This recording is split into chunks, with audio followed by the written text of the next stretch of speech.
everybody. Welcome to another unsuccessful Seahawks post-game show. I am Brian Nemhauser. You can find me on Twitter and Instagram at HawkBlogger. I think one or more of the guys will be joining me in a little bit. And let's go over this game. Let's go over this game. Before we do that, let's just remind everybody, we're Seahawks fans here.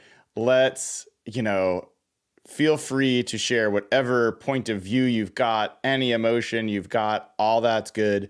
As long as it's about football, not directed at anybody else. Keep it kind, keep it friendly in chat. If you say something and you make your point, don't just keep repeating it until people get annoyed with you. Share your point of view, move on. It's all fine. Like, there's no sacred cows here, or whatever the appropriate way to say that is. But let's keep it kind and respectful as much as possible. And let's keep the comments about the football team, and about how we're feeling about it. So, I will also, let's not do all caps, for the folks out there that get super emotional.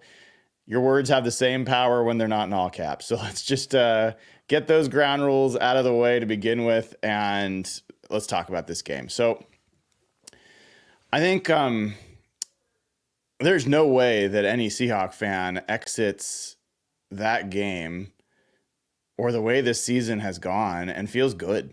There's a little bit of something for everybody in that game. If you hate Geno Smith, you got plenty of ammunition in that game to say, I don't want to see that guy play anymore. It's totally a fair perspective to have, given how atrocious the turnovers were in that game. If you hate John Schneider, or you feel like this guy has just absolutely hamstrung the team by not building an offensive line appropriately year after year after year, and it just keeps killing this team, you got a ton of ammunition in this game to point the finger at the front office and the state of that offensive line. If you are someone who doesn't like Ryan Grubb, who is frustrated with the play calling and frustrated with the way that the game is being orchestrated on offense, you had plenty of ammunition to work with there. So I could keep going there. If you're a Mike McDonald hater, there are things in this game you could point at and say, and we'll go through some of those, where you could say this is like a ship going in the wrong direction and all this is bad. And I think that that's all valid. I honestly think it's totally fair for everyone to have those feelings, whatever those feelings are. I'll tell you this, and this is probably going to be different than what everyone else feels. I came into this season, and one of the things I said was, I'm just ready to lose in a different way. And by God, did they find a different way to lose today? I don't know if you'll ever see a game where they found that many weird ways to lose a game. And jokes semi aside, I will just say, I came into this game hopeless about the Seahawks defense and hopeless that they could stop the run against any team. And everyone's going to be like, don't give me silver linings. I'm not. I'm just telling you exactly how I feel. I want to just be always authentic. They actually played credible run defense. And I'm like, and that's a good run team that was pretty sure they were going to be able to run over the Seahawks. And I was like, okay, so this isn't hopeless on that side. The defense overall played maybe their best game of the season, depending on how you want to look at it, from an opponent, from a play caller they're going against, from all sorts of situations. I want to look and find it. I'm not sure Pete Carroll in his entire career against Sean McVay went 4 straight possessions without allowing points, let alone the first 4 possessions of a game. There was that first half defensively, and most of the game defensively was really good. And they had to overcome really questionable penalty calls. They had to overcome some terrible play by the offense. They had to overcome a lot. And that for me, like, I walk away and I'm like, okay, I'd already kind of given up on this season being that meaningful from a getting to the playoffs and doing anything big. It is so important that this young defense actually looks like they can play the game properly and that Mike McDonald can figure out how to stop an absolute tail slide, which he hasn't been able to do so far this year. And that happened today. So, like I said, I'm not trying to deflect from all the bad things. We'll talk about all those. Those are all totally fair. But I guess I kind of just walk away with, God, that sucks. It just sucks. And also, I'm just glad that the defense looked credible. Like, I can't tell you how much my heart could not take watching another team run down their throats. Like, I just could not do it. And so that for me, at least it's a different type of shitty feeling. It's still shitty. Let me pull in Nathan Ernst at NathanE11. Nathan, it's been a while since we've been able to have you on the post-game show. Glad to see you. Wish it was under better circumstances. Yeah. What was your reaction to this game?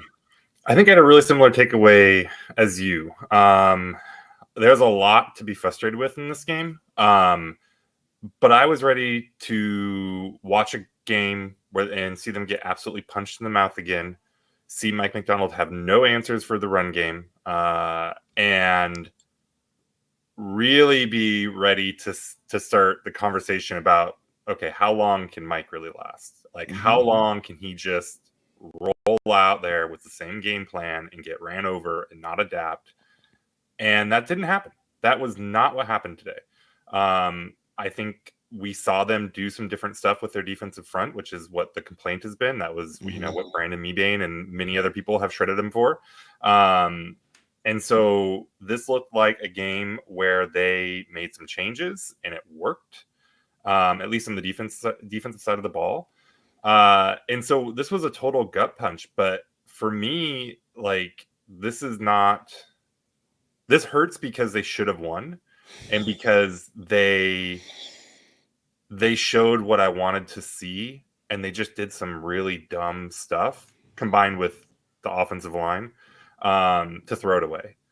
And so, like, I am coming away from this feeling way better than I thought I was going to come away from this game feeling, even though they lost.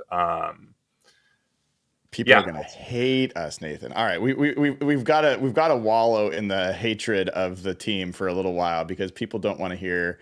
I mean, that's helpful because both of us. It's interesting. You and I don't see things always the same way, and in this case, I think it sounds like we're pretty similar.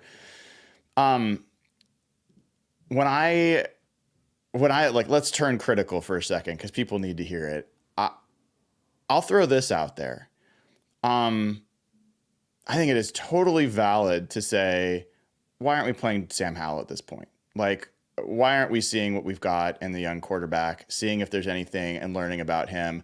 If he has any potential to be your future quarterback, start learning about him with the JSN, who's 22 years old and had his career game today. It's like, start seeing if there's anything there. So you go into your offseason with some information. Personally, I think it's 1 or 2 games too soon for that conversation. I understand other people are going to feel differently. I think you'd lose the locker room if you did that right now. I don't think the people that play on the field feel like it's particularly close between Sam Howell and Geno Smith. But I think the conversation now is absolutely a fair one to start having. I disagree. There we go. That one I think is crazy. Like, Geno had two terrible picks today, really bad picks today. The second one I think being the worst, the one that was maybe to K9. It's not really clear. The first one bounced off of JSN's hands. The second one was a real head scratcher, and then the third one he gets a ton of pressure, and he's supposed to get the burner, and it's a bad throw. There's not a lot of excusing it. But this isn't normal for Geno. This is not what you see. Like, I will say, I mean, I think Geno's biggest problem is sometimes he tries too hard. He will force stuff, and I think that's what we saw a bit today. But this division is still wide open. Like, the Cardinals are 5-4, Rams and Niners at 4-4, Seahawks 4-5. Like, that, to just say, oh, it's time to pack it in and try to go with Sam Howell when you've got a first-year coach who's trying to like get a defense that's got talent going, and you've got a GM who probably has some like job security on the line here with this team. He talked a big game in the offseason. No, I don't think it makes sense to just throw Geno away at this point, especially when he had 2 incredible drives too, at the end of the half, at the end of the game. And him, like, it's not his fault they ran 4 times and got stuffed in overtime. So, oh my God, yeah. Well, I very much get that. Like I said, I think it's too early for that. I do think it's a fair conversation to have at this point, and I think as someone who is a huge Geno fan, the guy's got 10 interceptions on the season against 11 touchdown passes. I don't think it's that abnormal that he's been throwing really bad picks this season. I think he's had almost won a game for almost every game this year. And I thought today, like, they were such a level of inexcusable that it warrants that conversation. Like, I mean, Nathan, I'm not even joking. It was gallows humor while I was there, but I literally turned, like, everyone in my section, I was like, do not get inside the 10-yard line. Do not get inside the 10-yard line. Nothing good happens inside the 10-yard line for the Seahawks. They pass to A.J. Barner. He gets to the 6-yard line. Like, next play is the interception. And I'm just like, you got to be kidding. Like, the amount of things that have been so fucked for this team at home. 2 safeties in the first game, right? Like, botched punts. I mean, you block a punt in this game. You get a turnover. It gets, like, so many things. You literally cannot. They had 2 snaps that went for huge losses. Almost every snap, Geno was one-handing it off to the side. Like, it was like there could have been 7 or 8 of those. It is. If you want to really critique a side of the ball, I mean, that offensive line's generally been together for most of the season at this point. It's not good, but it's been together. They've had most of the same players play on offense. There's been some in and out. What the hell's going on, Ryan Grubb? Like, what the hell's going on, Jake Peets? Like, what the hell's going on that you guys cannot function? Like, forget whether you can move the ball, but you cannot function. Like, well, how many? Come on, man. 2nd and 20, 3rd and 31. Like, the offensive line has been mostly together all year, excepting right tackle, and that's not a good thing. No. They're awful. The guards are awful. And that's another thing. Like, we can kill Geno, and Geno should get a ton of crap for those 2 picks. But last drive of the game, he gets instantly sacked and is able to get the ball to JSN, and they get a big gain, and they go down, they score a touchdown, they tie that game up. He is overcoming an insane amount of adversity, all the bad snaps, everything else. Like, I just don't see, like, yes, 2 picks, terrible, but I just don't see Geno being the problem on this team. You think Sam Howell is absolutely going to crap himself behind this offensive line? Probably. I mean, I want to be as clear as I possibly can on that. Like, what I said is I think it's too early to make this move, and I think it's the wrong thing to do, but I think it's a fair time to have that conversation. And I think at some point this season, if it continues going this direction, if you're trying to build a team that has a future, and Geno Smith is turning the ball over this often in critical moments, you got to find out what you've got in the young guy, because you're going to go into the offseason having to figure out what your plan is, and you have to make a decision on him. And so it is too early. I agree with you. And I personally, from what I've seen of Sam Howell, I don't think he'd be an improvement The thing that Sam Howell would bring that's a little bit different than Geno is he is a little bit more like Russ. He's a little bit more like I will run around and do crazy shit, and sometimes it'll work, and I'll use my legs and make some crazy throws. So he will throw the interceptions all over the field as opposed to just inside the 5 yard line. But I wanted to give voice to what I think there's other. I mean, when I'm at the stadium, all I hear for almost this whole season is like, why aren't they playing Sam Howell? Like most of the fan base or a lot of the fan base is super out on Geno. I am not, but I do feel like it is for the first time, I would say, a legitimate conversation to have. Yeah, I mean, Sam Howell threw 21 picks last year. Mm-hmm. He was sacked 65 times last year. That is not a solution. And if you do hope that he is your quarterback of the future, it's probably best to keep him off of the field because this offensive line is going to break him. I mean, it's going to destroy him. Like, it may physically break him. Not to say that he can't mentally overcome whatever whatever would happen to him back there. But like, yeah, man, it's awful. And putting him out there is not going to solve interceptions, the offensive line blocking, the amount of sacks. Like, it's going to be a problem. Yeah, I mean, where are you on Ryan Grubb? Like, how did you feel about what you saw from him today? I felt better, I think, about him today than I did against the Bills. It seemed like with the extra week, they were able to figure out some more stuff to overcome not having DK. You saw JSN stretching the field quite a bit. You saw them getting Cody White involved a little bit. I thought that there was more of a focus on, or maybe it was just more effective. I don't know if it was more of a focus really or not, but I thought that they were doing more to get K9 the ball and kind of recognizing that, he's a playmaker for them. So I felt better about Grubb in this game.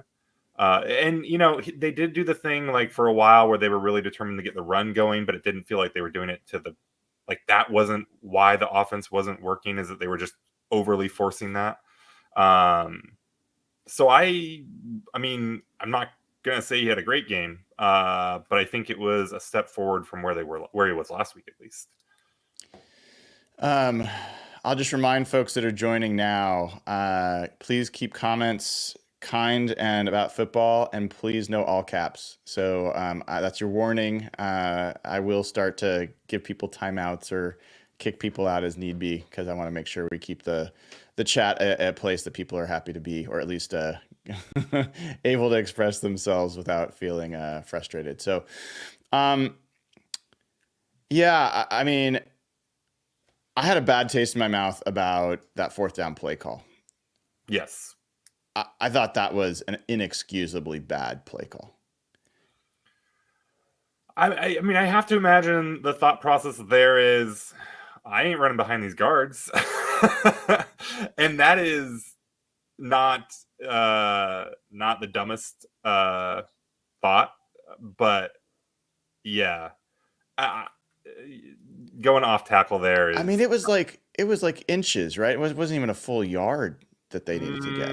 I don't think it was inches. I don't know if it was a full yard, but I don't think it was inches. I mean, what did you think about the decision for Mike Macdonald to go for it there and not kick the field goal? Okay, so I had a really funny reaction to that because we've been yelling about going for 4th down for years, right? Like NFL wide, Pete specifically, all this stuff. So you have this moment, like game on the line. It's this really thing, and my stomach just turned itself in knots, and I had a total coward hormonal like, maybe just kick the field goal, which would not have been the right thing. Like I had to like take a minute and put my rational mind in charge and be like, no, this is the thing you do. But I had for once I related to all the coaches who were just like, let's just kick this. Let's just play more football and take a lead and take the points. But I thought it was good. I mean, because I've been a little frustrated. Like Mike got a lot of credit early in the year for talking about 4th downs really well and not actually really walking the walk on it. And this time he did in a big way, and it backfired, but it was the right call, I think. At least to go for it, whether it was the right play call, I don't know. I'm not gonna hate on Mike McDonald making that call. I felt like his defense had been playing so good against the Rams that taking the points there would have been probably the higher percentage chance to win that game. If I had to decide between the defense keeping the Rams from scoring a touchdown versus the Seahawks gaining half a yard, especially with that friggin' play call, I would probably take the defense at that point, which turned out to not be true because we both the would have been Rams wrong went. there. I mean, that's why it's like hard. It's hard to call it out, but that was an interesting decision. I really just didn't like Ryan Grubb's play call there. At the same time, the fourth down earlier in regulation that they get to JSN, I mean, was amazing. Here's the thing, man. I almost like don't even want to bring this up because it sounds like excusing all the shit that the Seahawks did. It was a really frustrating game from the referees. So bad. It was a really, really frustrating game. And the holding call that they made that took away, I mean, Jason had 180 yards. He had about 78 yards taken away from penalties. He could have had just a massive game. And they complete that ball up the middle. Like, the whole game changed with the series of calls that happened in that next few minutes. And it was really aggravating. It was really aggravating because, like, the Seahawks are not good enough to overcome some of that. What's that? The one on Jarrell? I think it was a holding call. And then he had a false start right after it? Yeah, I think so. I'll have to go back to the exact play. I thought that hold was good. Vilma on the broadcast was immediately like, "Oh yeah, that's a hold," and I had the exact same reaction. I didn't see a replay though, so maybe I was wrong.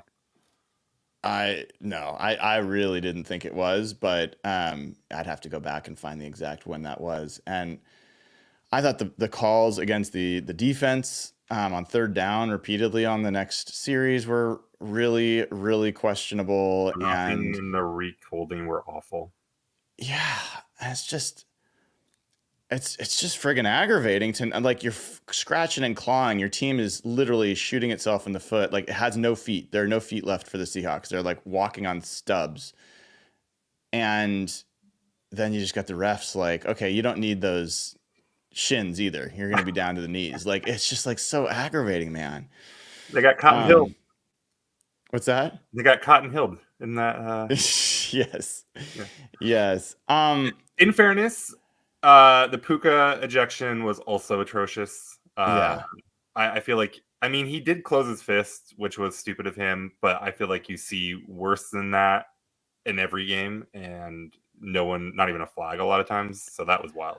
What the thing I saw there, it looked like he threw a punch. Like I only saw one replay of it, but from what I saw, it didn't look as egregious. But I mean, I'm guessing other people seem to think the same as you. He 100% threw a punch. Like, it was a closed fist, but like, he didn't, like, his arm was like here basically, and he just kind of pushed it into, and like, you see guys pushing face masks and doing this all the time. So if it was an open hand, I think nothing happens maybe, or just a flag. But he happened to close his fist on it, and then they not just flagged him, but they tossed him for it, which is kind of wild. Yeah. We've got a few super chats. Let's get to some of these. Video Game Sports says, JSN is a dog. The game is 100% on Mike Mack. You feel like the game is 100% on Mike Mack, Nathan? No. I think the game is 50% on Geno and 50% on John Schneider. For putting together that offensive line. Yeah. Kyle Flanders says, I think the flaws are obvious by now. I just want to point out a couple positives. JSN continued growth. Kobe Bryant at safety is solid. Cody White. Did Bobo lose a job? Is it Bobo over?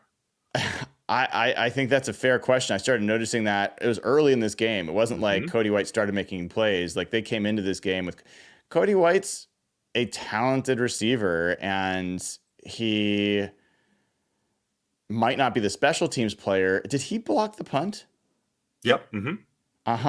So, like, he showed up on special teams. He made some of those plays. He's a legit receiver. And so I was happy for him. like it was hard to not just go through all the things I felt good about at the beginning because no one wants to hear that. But again, JSN's 22 years old and he's caught so much flack from people that like he's not the guy, he's not worth the pick, he's been disappointing. Which is And insane because he was like top 15 in receptions coming into this game. And like, I get it. He's not like Justin Jefferson. He hasn't like been a game changer so far. But yeah, he's yeah, young. He's in his second year. He's catching a ton of balls. Like every time the dude gets his ball, that ball in his hands and has some like any room to run, it's incredible. yeah. And then today you just saw like, you saw a repeat of that that Eagles catch that he made last year, and Mm-hmm. he just took over the game. Yeah, I thought he was terrific today. And I think the Kobe Bryant call out's also great. That hit, if they had taken that away, I mean, I was sure they were going to take it away. But I mean, it was such a legitimate hit. It was so legit. It was so perfect. And I mean, I had the same view I had when Cam Chancellor destroyed Vernon Davis. It was the same part of the field. It was the same kind of just like, which by They the way was also a legitimate hit that got flagged. they 100% threw that flag just on the sound.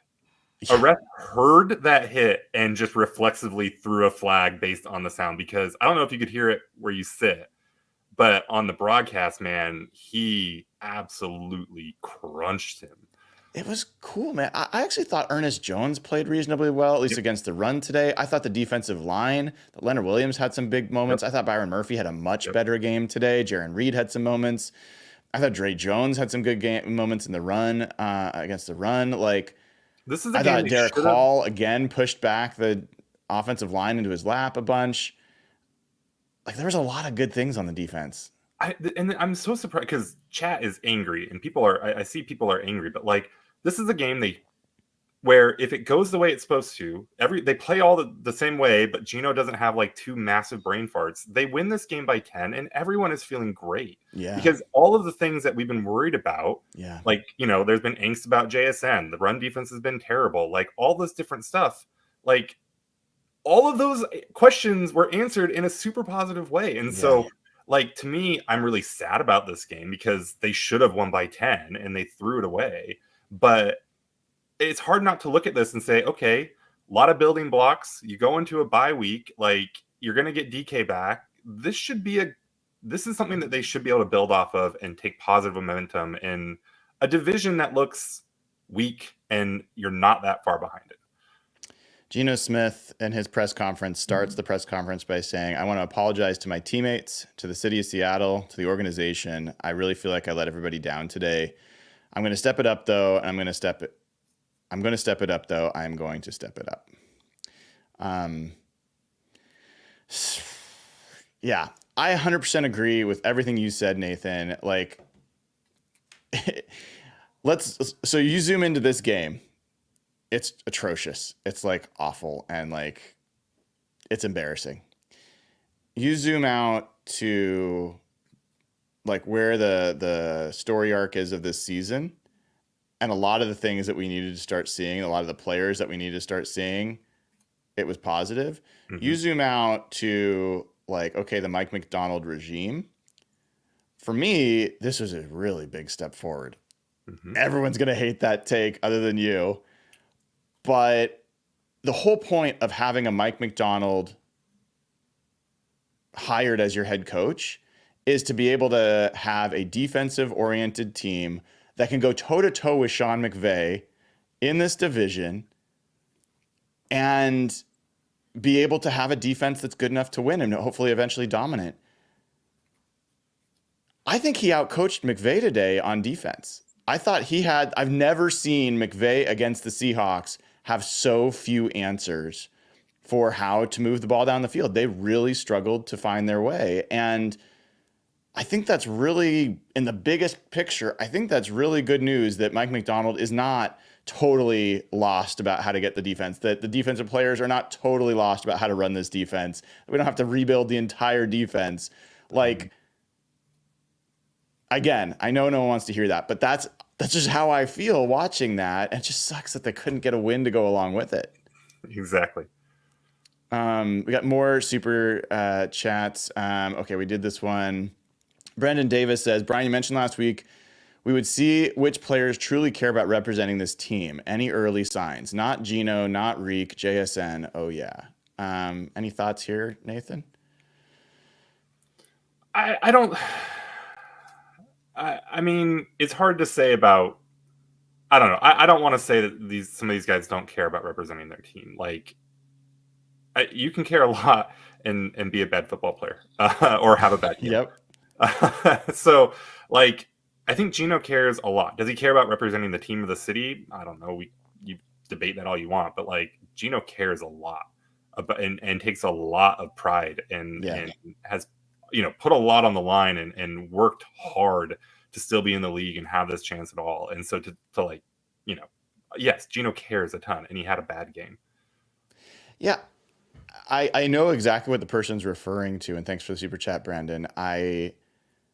I was calling out, like, they were in a free fall. Who was going to step up and stop it from happening? And I think I saw so many guys today, like almost the entire defense I'd put in that category. I thought Kenneth Walker played his ass off today. He had very little to work with, but he ran so hard. I thought AJ Barner played hard today, had some moments. Cody White stepped up, JSN stepped up. And as much as Geno had like these atrocious mistakes, like he never gave up on that team, and they should have won the game even after all those mistakes. Like, I thought the special teams it was like one of their best games. And by the way, if Jason Myers makes the extra point, they win this game in regulation, which again was also protection related. And I hate to give Jason Myers an excuse, but that's part of how that was a missed extra point. So I didn't walk away from this game being like, oh yeah, this team just doesn't care enough and they're not locked in.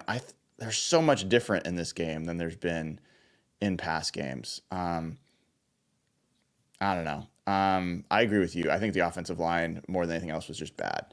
Video Game Sports says, let's trade Geno and Lockett and rebuild. Nobody's going to trade for either of those guys. So I'm sorry to say, like, it's just not going to happen. Devin Hoover says, it's time to bench Geno. Those were atrocious turnovers. I'd rather Howell blows and we get a high draft pick than continue to see Geno be mediocre.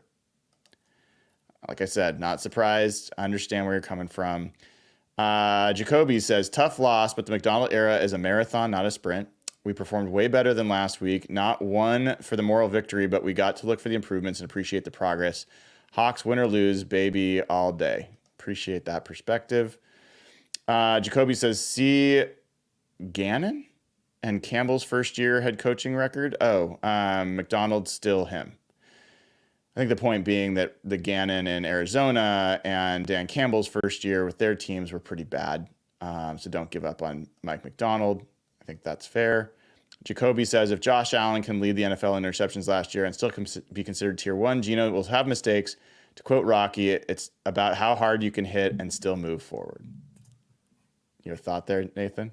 No, I'm just so old that when I saw Gannon and Campbell, I thought they were talking about Rich Gannon. That's what I thought too. Not Jonathan Gannon for the Cardinals. The quarterback out of Auburn, like, was it like Josh Campbell or something like that? I think the Raiders. Yeah. You know what I'm talking about? I do. Yeah. Anyways, I'm with them now. I got it. Filler says, why is no one talking about Geno's terrible body language? It's bringing the team down. He cries, pouts, and yells at teammates. He's demoralizing his teammates. What happened to 2022? Good vibes, Geno. That was a different Geno. That was a Mariners Geno. The good vibes only Geno was a different sport. I don't see that when I'm in watching these games at the stadium. So I didn't see this. Was there more of that again today? I mean, he didn't have the big pouty moment. Like, he didn't throw a ball at anybody's face or anything like that. After the picks and stuff, and the cameras would, like, on the replays, they would zoom in on his expression. And shocker, after he threw a 103-yard pick six, he looked a little down about it. So I don't know. I was kind of getting this way a little bit too, because like when the big JSN catch came back, he like threw his arms up in frustration, and I'm like, I don't know about the vibes on this team. And then like the very next drive, Kyron Williams had another big run that got called, or like 15-year run or something that got called back on a hold, and he did the same thing. Like, I think it just feels different when your team is where the Seahawks are right now, and you look at this stuff more. There wasn't anything like Derek Hall and Jaron Reed having a screaming match or throwing punches at each other, or Geno throwing balls at defenders or anything like that. I mean, he threw some balls at defenders, but not only steering the place. I mean, and let's remind everyone that one of his interceptions was JSN like volleyball setting it up into the air for a guy. So I mean, still. Last one here. This is from Jordan Shepard. Said the conversation about Geno is too simplistic. The question is whether the Seahawks can rebuild and be competitive while he's in his prime. I mean, Geno's 36. I don't even know how you talk He's about 34. His prime. Oh, is he 34? Okay. Yeah, he just turned 34. Either way, still, prime is a weird conversation to have with Geno. Like, yeah, I think it is more complex than that, because it's also if you just throw someone else in there, it affects everyone else on the team. And so you're trying to develop JSN, you're trying to develop the offensive line. Geno right now, so far this season, has been playing better than almost any quarterback in the NFL behind pressure, under pressure. Like, he has been mitigating what is one of, if not the worst offensive lines in the NFL. And very few quarterbacks can do that. I certainly don't think Sam Howell, who had 65 sacks last year or whatever it was, is the guy that's going to do that. So the other thing on that too, Christian Haynes was a healthy scratch today. Yeah. Did Trey Brown play at all? No. And he didn't play. According to Mike McDonald, he's still recovering from his injury. But I also think Josh Jobe is taking his job.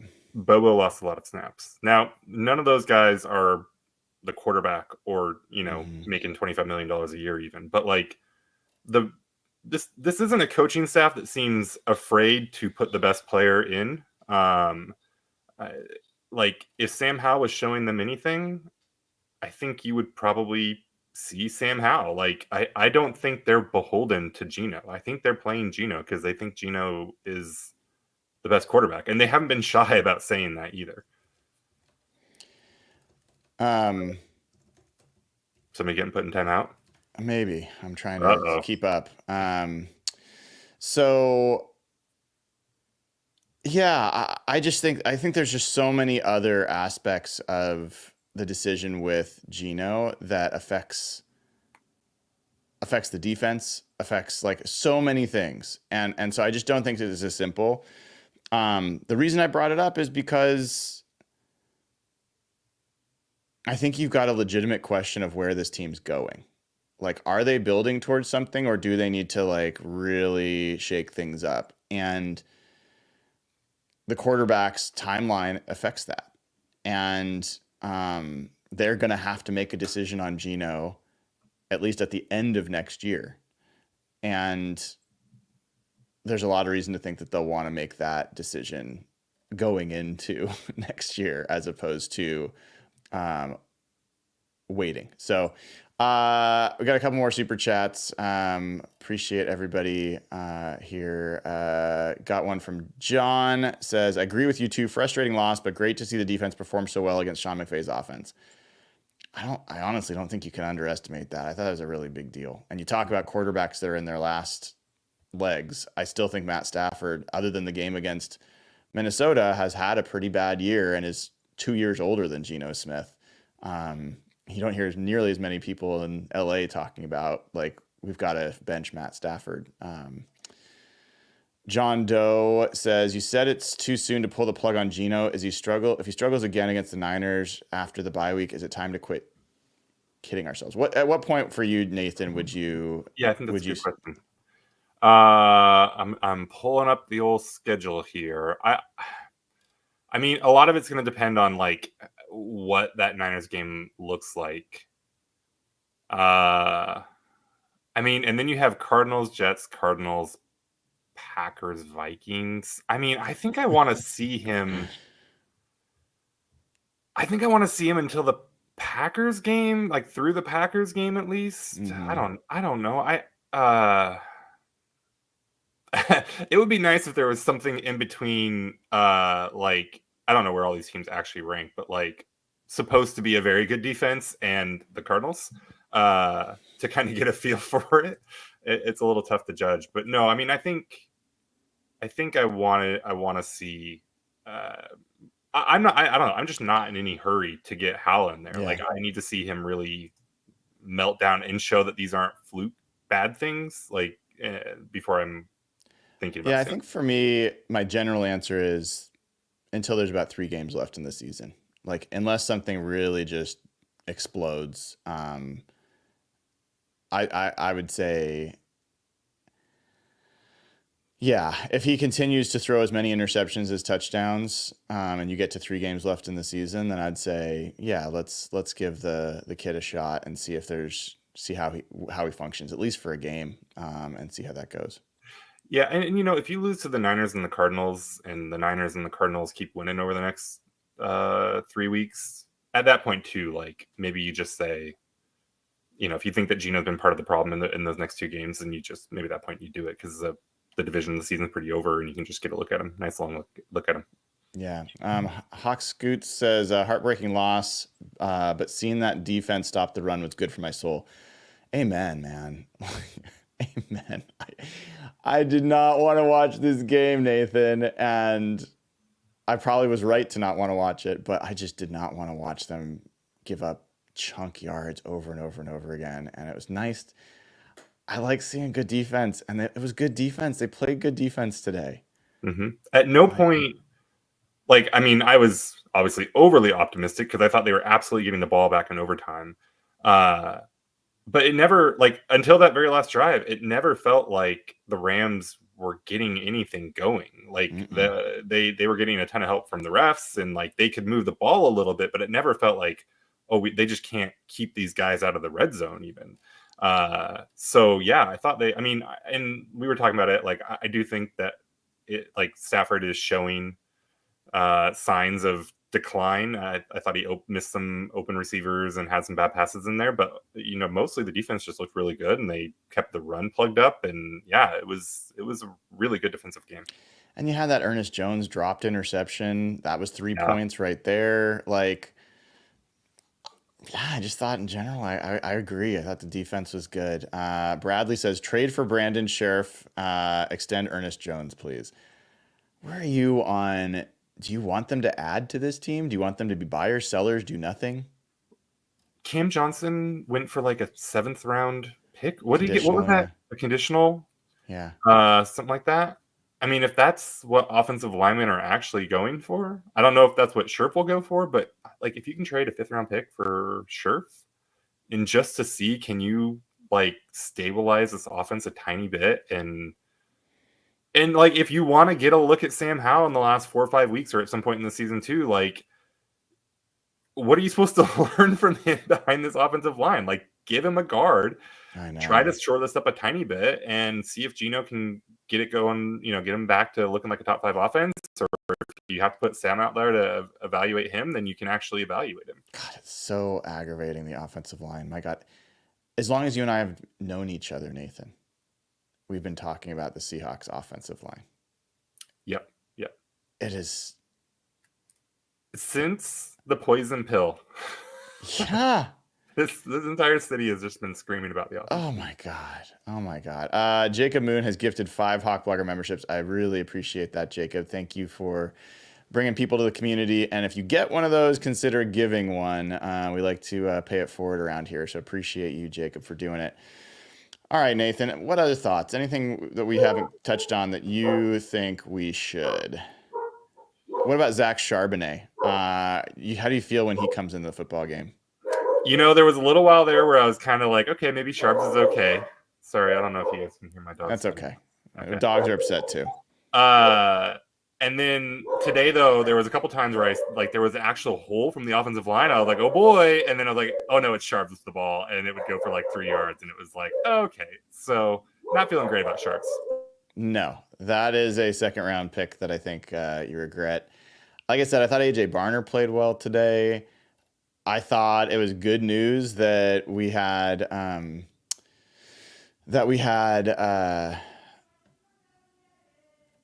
good outing from the offense. Sorry, not from the offense, but from JSN and Tyler Lockett and Cody White without DK Metcalf, and that would be, that's good to see that they can function in some way without DK Metcalf, and that the things that were causing them to not function were not the fact that they didn't have DK, but just that they make really stupid eye gouging mistakes.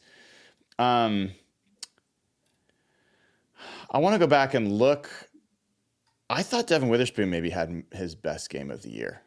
I thought he made some. He gave up a play or so, but I thought he was good in run support, and I thought he was good in coverage today in general relative to how he's been the rest of the year. I felt him more today.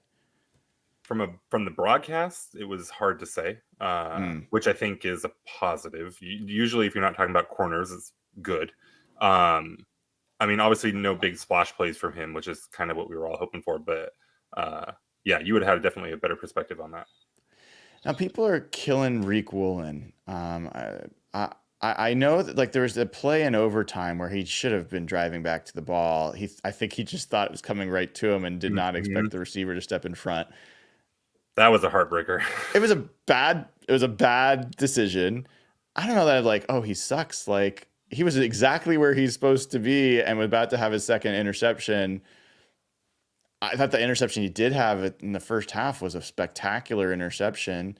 I thought he made another great play coming across the field to cut down a crosser. Like I thought Reek played pretty well, all in all. Yeah, I think melting down a tiny bit on the game-losing drive is probably coloring a lot of folks. Yeah, and you know what?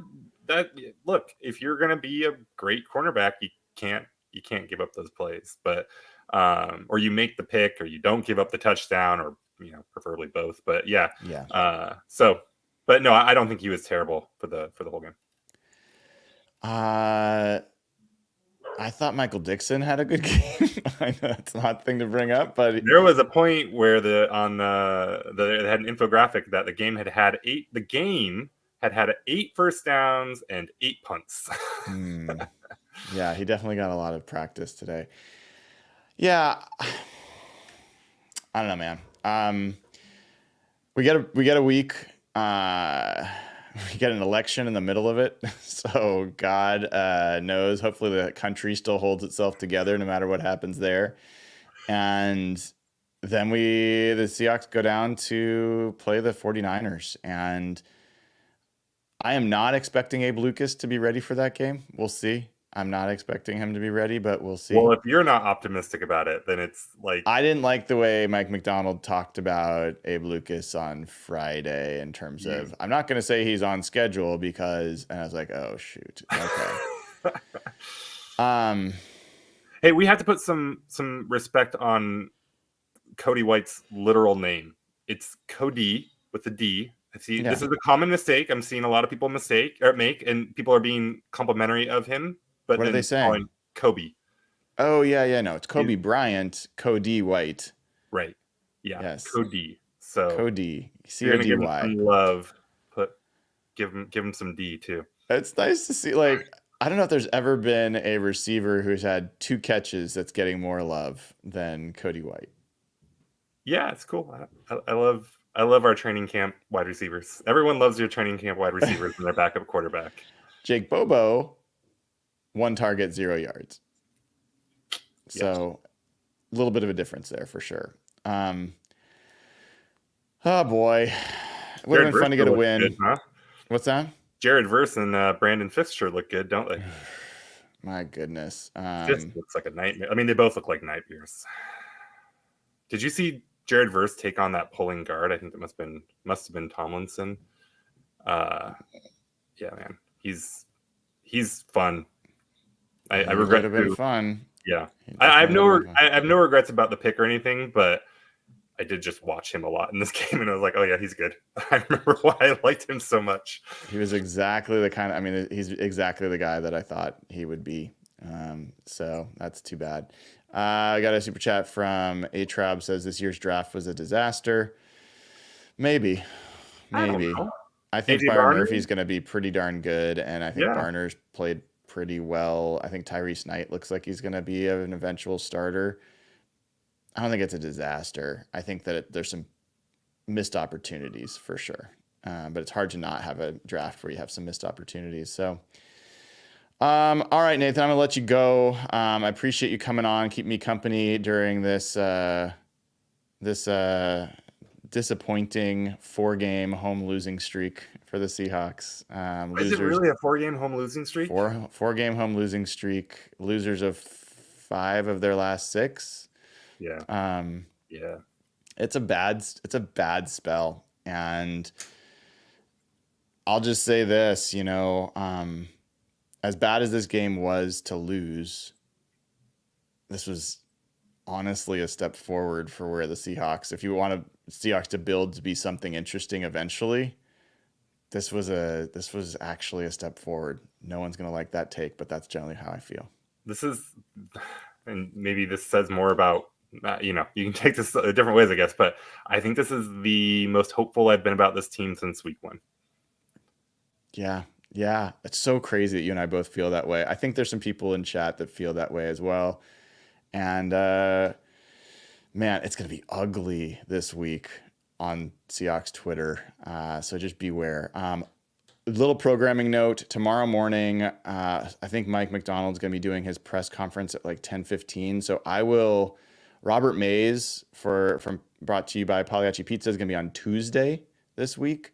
I don't know exactly when I'm going to do Hawk Blogger Mornings tomorrow, because I will do my morning after column first, and then we'll likely head to the VMAC to do the press conference, and then we'll come back at some point to do Hawk Blogger Mornings. So just know, as far as scheduled tomorrow morning, it's a little bit in flux. Keep an eye out. If you haven't already subscribed and clicked the bell to get notified, that's the best way to know when I'm going live and what's going on.